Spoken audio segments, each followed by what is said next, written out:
Guys, welcome to my YouTube channel.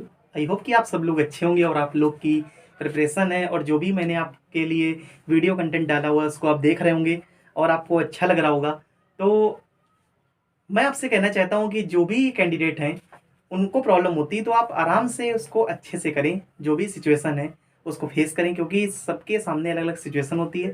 तो कोशिश करें कि अपना बेस्ट दे पाएँ और जितने भी क्वेश्चन मैं कराता हूँ उनको सीरियसली करें, अच्छे से पढ़ें। जो भी डाउट्स हो आप आराम से क्लियर कर सकते हैं। ओके, तो एक न्यू सीरीज़ में मैं आपके लिए फिर से क्वेश्चन लाया हूँ जो कि रैंडम आपके सामने दिख रहा है। बेसिकली एक मेंसुरेशन में टॉपिक होता है जिसको हम लोग बोलते हैं, ज़्यादातर अगर चैप्टर की बात करें तो एक 3D में जब आप पढ़ते हो क्यूब एंड क्यूबॉइड एक चैप्टर का नाम होता है। देखिए मैं बताता भी चलता हूँ कौन से चैप्टर से क्वेश्चन बिलोंग कर रहा है। ठीक है, क्यूब एंड क्यूबॉइड। ओके, यानी कि हिंदी में बोले तो इसका नाम होता है घन और घनाभ। ओके, हाँ भाई, पता लगा क्वेश्चन का मतलब चैप्टर तो कम से कम बता ही दें, न ज़्यादा बताएं तो। अल्टीमेटली एक्चुअली क्या है, पेपर में क्वेश्चन आए हुए हैं, मैंने आपको लास्ट वीडियो में भी क्लियर किया हुआ था कि वीरेंद्र स्वरूप एजुकेशनल फाउंडेशन जो है यानी कि स्कूल्स होते हैं पब्लिक स्कूल, इनका बेसिकली फाइनल एग्जाम था तो उसमें क्वेश्चन आए हुए थे। तो मैं अपने कैंडिडेट को कराने के लिए इसलिए कोशिश कर रहा हूँ कि उनको एनालाइज हो कि एग्जाम में कैसे क्वेश्चन पूछे जाते हैं। बस आपको पेशेंस की जरूरत है और अच्छे से उन चीज़ों को सॉल्व करें। ओके, देखिए सिचुएशन एक्चुअली है, एक क्वेश्चन दिया हुआ है जिस जो किस चैप्टर से बिलोंग करता है, क्यूब एंड क्यूबॉइड। आइए देख लीजिए सिचुएशन के अकॉर्डिंग क्या है। क्वेश्चन मैं पढ़ देता हूं, देखिए क्वेश्चन है a swimming pool is a 25 metre long, यानी कि एक swimming pool is 25 metre long, 20 metre wide and 2 metre depth. Find the cost of cementing its floor and its four wall at the rate of 20 rupees per metre square. Okay, ये तो पढ़ा था English में, अब हिंदी में देख लीजिए। Hindi medium candidate, एक क्या है, कोई स्विमिंग पूल है यानी कि जिसको क्या बोलते हैं भैया, तरण ताल या जो भी भाई हिंदी वाले बोलते हो, इतनी अच्छी हिंदी ना आती, जो भी है देख लीजिए। स्विमिंग पूल जो है एक 25 मीटर लंबा है, 20 मीटर क्या है चौड़ा है और 2 मीटर यानी कि इसकी गहराई है। ठीक है, ये तो समझ ही गए होंगे। कह रहा है इसको हम लोग को क्या फाइंड करना है कि इसके जो फ्लोर है यानी कि चार चारों, जैसे कोई रूम होता है इस पे आपके कोई फ्लोर होता है और चार वॉल यानी फोर वॉल, इस पे इसको सीमेंटिंग करानी है और सीमेंटिंग करानी है तो इसकी कॉस्ट कितनी है, 20 rupees per metre square. Okay, आइए देखिए हम लोग करते क्या है, आइए चलिए बना लेते हैं पूल कैसा होता है नॉर्मल। ज्यादा अच्छा तो नहीं बना सकते लेकिन थोड़ा सा बना ही लें कम से कम।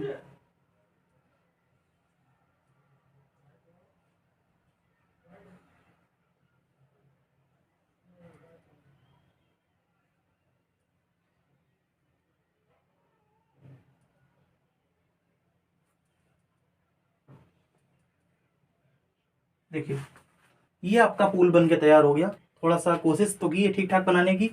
अब देखिए इसी तरह का कोई पूल है जिसकी आपकी 25 मीटर क्या है लेंथ है, जैसा कि आपको बताया गया क्वेश्चन में। 20 मीटर इसकी विड्थ है यानी चौड़ाई है और 2 मीटर इसकी क्या है, गहराई यानी कि डेप्थ है। ओके, आइए अब देखिए इसमें क्या होता है बेसिकली, समझिए। जब भी कोई क्वेश्चन आता है इस तरह का तो हम लोग देखते हैं कि इसमें निकालना क्या है। पहली चीज तो एक इसमें सिनेरियो आता है टीएसए का। टीएसए मतलब कहीं कहीं क्वेश्चन में बोल देता है टोटल सरफेस एरिया।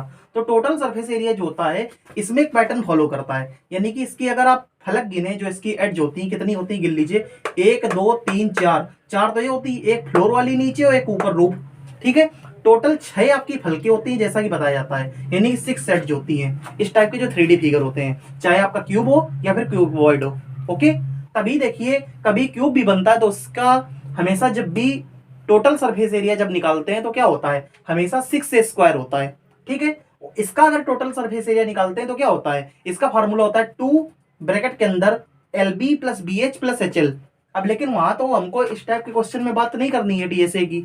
ठीक है, यहाँ पे क्या है, हमको टोटल फोर वॉल के एरिया की बात करनी है। देखिए जैसे इसने बोला भी है, तो देखिए फोर वॉल का एरिया क्या होता है, जैसे सपोज करिए अपना रूम है, तो रूम में क्या होता है, कभी कभी कोई भी कैंडिडेट रियल लाइफ में देखें, एज्यूम करें इस चीज को, जब भी कभी उनके में पेंटिंग कराई गई होगी, समझ गए, या फिर आज के कल क्या होता है कि सिंथेटिक फाइबर की ज्यादातर लोग करते क्या है, जैसे आर्टिफिशियल प्लास्टिक को मतलब वॉल में फिक्स करवाते हैं। ओके, तो उसका एग्जाम्पल ले सकते हैं। तो होता क्या है, उसको जो उसका सिनेरियो होता है क्या होता है, वो आसपास की जितने भी चारों तरफ की वॉल होती है उसमें लगाई जाती है, फिर पेंटिंग कराई जाती है। अब जो आपका कहीं ना कहीं पूल होगा, तो पूल के साथ क्या सिनेरियो होगा, देखिए पूल में जैसे मैं देखूं, थोड़ा सा इस पार्ट को हटा देते हैं, यानी कि जो स्विमिंग पूल होगा ये तो कहीं ना कहीं ऊपर से ओपन होगा ना। आप थोड़ा सा दिमाग लगाइए, जो स्विमिंग पूल होगा कहीं ना कहीं ऊपर से क्या होगा, ओपन होगा। भाई ऊपर तो उसमें कुछ फ्लोर वगैरह होगा नहीं, मतलब स्विमिंग पूल में 1 2 3 4 चार तो आपकी वॉल हो जाएंगी और एक क्या होगा, इसका फ्लोर होगा, यानी जिसपे हम लोग खड़े होते हैं बेसिकली, इसको तो फ्लोर ही कंसीडर करेंगे ना, यानी कि जो आपका जिसपे खड़े होते हो, तो आपका एक फ्लोर हो गया और चार क्या हो गई, इसकी आसपास तक की तरफ की वॉल्स हो गई। ठीक है, तो स्विमिंग पूल के केस में क्या होगा, हम लोग करेंगे क्या, इसकी 4 वॉल्स का एरिया और एक फ्लोर का एरिया निकालेंगे। ओके, जो 4 वॉल्स का एरिया होता है इसको हम लोग ज्यादातर क्यूबॉइड की लैंग्वेज में लेटरल सरफेस एरिया बोलते हैं। ओके, चाहे आप इसको एरिया ऑफ 4 वॉल्स बोल लो या फिर लेटरल सरफेस एरिया बोल लो। ओके, तो आप इन चीजों का ध्यान रखें कि जब भी आपका क्यूबॉइड के केस में आपको स्विमिंग पूल या इस टाइप का क्वेश्चन आएगा, तो आपको क्या करना है, ऊपर के जो फ्लोर है इसका कोई कैलकुलेशन नहीं होगा, क्योंकि भाई उसमें तो पानी भरा होगा ना।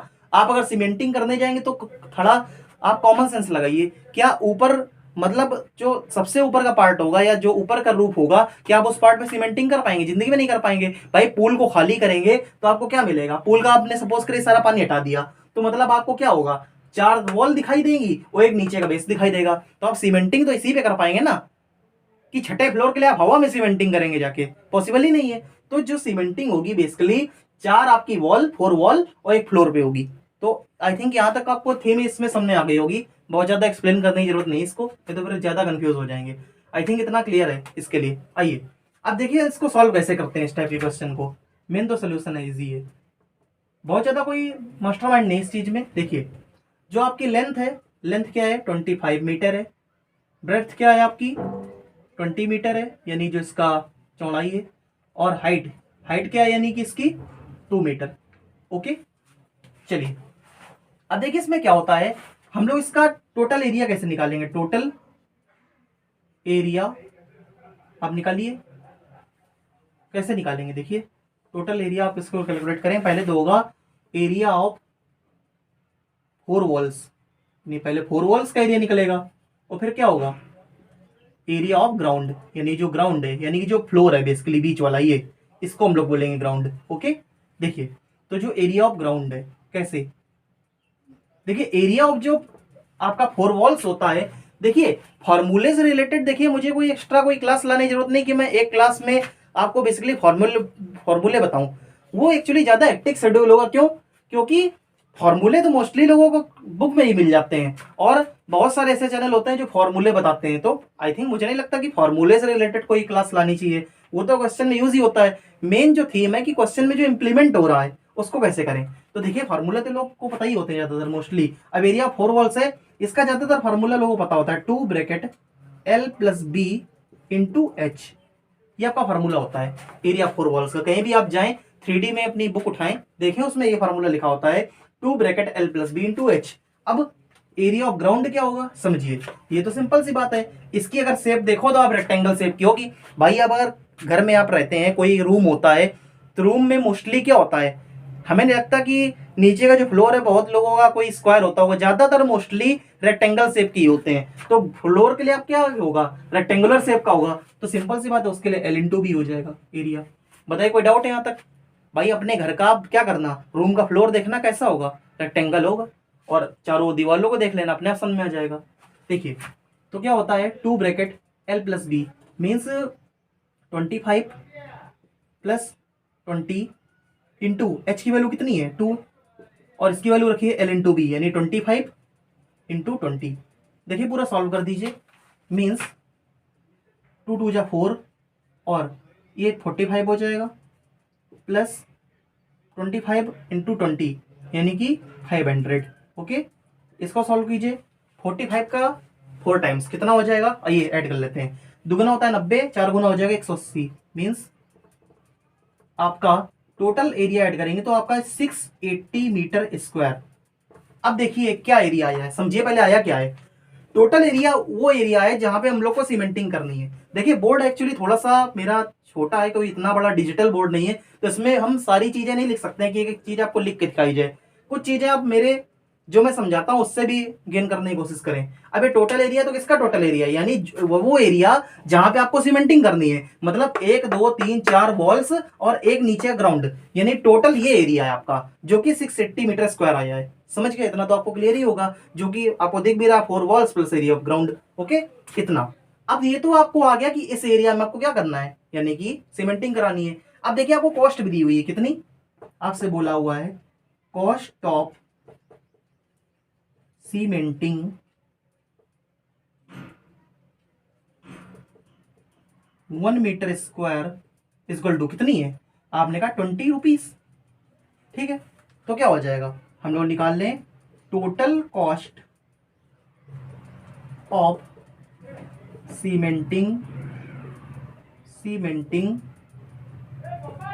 यानी कि 680 मीटर स्क्वायर।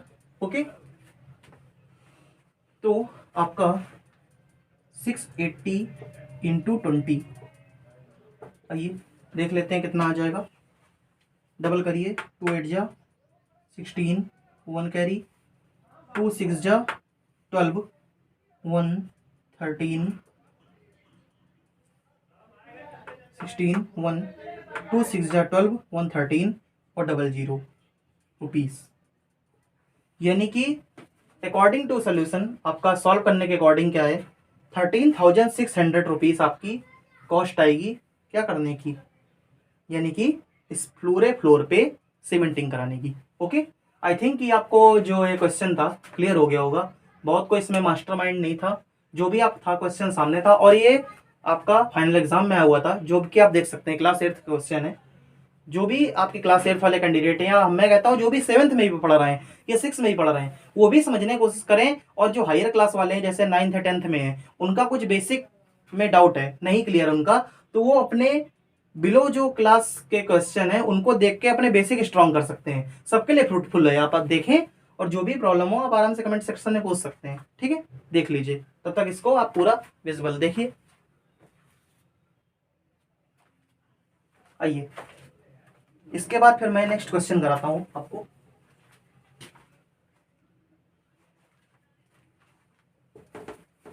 एक क्वेश्चन मैं और करा देता हूं इस क्लास में आपको।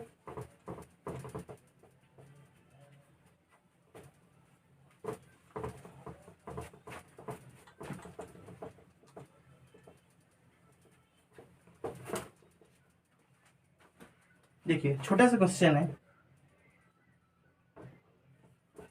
एक नॉर्मल चैप्टर होता है cube and cube root, I think उसी का क्वेश्चन है ये। एक क्वेश्चन है cube root of 125 into 64 into 8। Okay, ये क्वेश्चन दिया हुआ है, मतलब आपको ये भी आपका एग्जाम में ही आया था, पेपर में ही क्वेश्चन। देखिए एक चैप्टर होता है क्यूब एंड क्यूब रूट ये भी क्लास 8th का ही चैप्टर है, जो कि कैंडिडेट पढ़ते हैं बहुत अच्छे से। ठीक है, हिंदी वाले इसको बोलेंगे घन और घनमूल, जो भी है। आइए, अब इसमें क्या होता है, देखिए हम लोग के कुछ प्रॉपर्टीज होती हैं। प्रॉपर्टीज क्या होती हैं, इसको नॉर्मल हम लोग सॉल्व करते हैं। देखिए कैसे, इसको पहले हम लोग अलग अलग ब्रेक कर लेते हैं। जैसे एक के साथ क्यूब लगा है, क्यूब रूट लगा है, मल्टीप्लाई में, तो सबके साथ आप अलग अलग क्यूब रूट लगा सकते हैं। जैसे cube root of 125 into cube root of 64, और फिर क्या है क्यूब रूट ऑफ 8। ओके, अब देखिए क्या होता है, हम लोग बेसिकली क्यूब रूट निकालने में, अब इसको थोड़ा सा हम लोग फैक्टराइजेशन कर दें। जैसे क्यूब रूट है तो 5 इंटू 5 इंटू 5।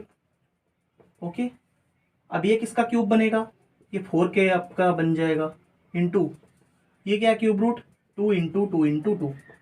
क्यूब रूट तो पता ही होगा, 3 3 के पेयर करते हैं हम लोग।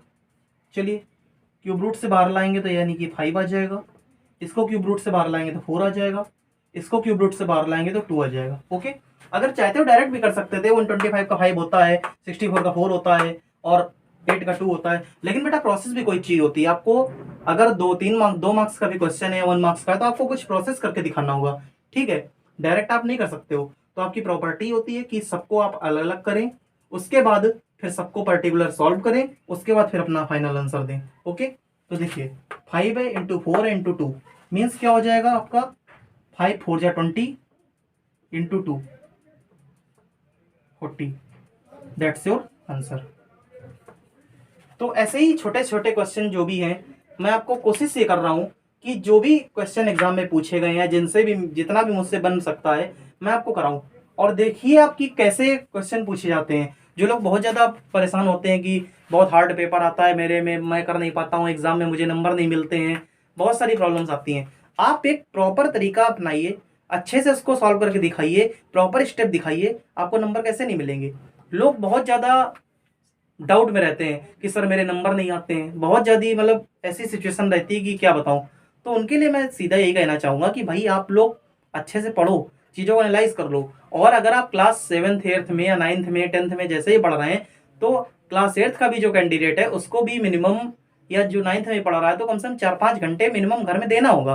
भाई आप मोबाइल में समय ना देके कम से कम इन चीज़ों को पढ़ें। अगर मोबाइल लिए ही है तो इन चीज़ों को पढ़ें कम से कम, और अच्छे से इसको प्रैक्टिस करें और प्रॉपर ऐसे ही तरीके से लगाएं। भला आपको कैसे मार्क्स नहीं मिलेंगे। जैसे पिछला क्वेश्चन मैंने कराया था आपका स्विमिंग पूल वाला, अगर आप प्रॉपरली इसको कायदे से लिख के ऐसे ही एज इट इज फिगर बना के करके आओगे तो टीचर आपको पूरे पूरे मार्क्स देगा। अगर 5 मार्क्स का क्वेश्चन है, 4 मार्क्स का क्वेश्चन जो भी लॉन्ग में आया है, तो आपको पूरे मार्क्स मिलेंगे। तो आप बस प्रॉपर तरीका अपनाएं, अच्छे से करें।